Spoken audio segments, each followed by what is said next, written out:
Kalaboso ang isang high-value individual sa ikinasang bypass operation ng mga otoridad sa Tacloban. Alamin ang detalye mula kay Patrolwoman Mirasol Ariola. Arestado ang isang individual matapos mahuli sa ikinasang bypass operation sa Barangay 105, Suhi, Tacloban City, Leyte, pasado alas 11 ng gabi noong November 13, taong kasalukuyan.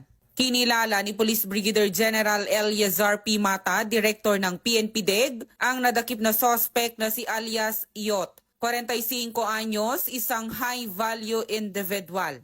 Ang operasyon ay isinagawa ng mga tauhan ng Special Operations Unit 8 ng PNP-DEG sa ilalim ng pangangasiwa ni Police Colonel Joseph B. Bukirin, SOU Commander, kasamang PIDEA Tacloban, Police Station 3 ng Tacloban City Police Office, City Drug Enforcement Unit, Regional Police Drug Enforcement Unit 8, Regional Intelligence Unit 8 at ang Regional Intelligence Division 8.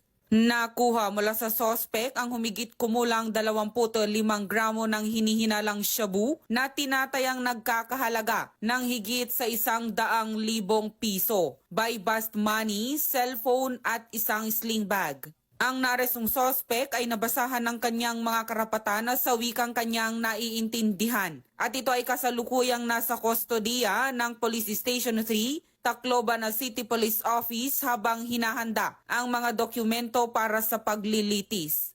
Ang pagkakahuli sa nasabing individual ay nagpapatunay na ang ating mga kapulisan ay patuloy na nagtatrabaho upang mapanatili ang kapayapaan at kaayusan ng ating komunidad.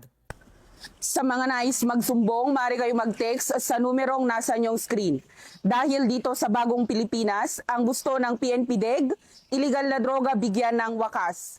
Mula sa tanggapan ng PNP Drug Enforcement Group, ako ang iyong PNN correspondent, Patrolwoman Mirasol Ariola, alagad ng batas at tagataguyod ng Balitang Pulis.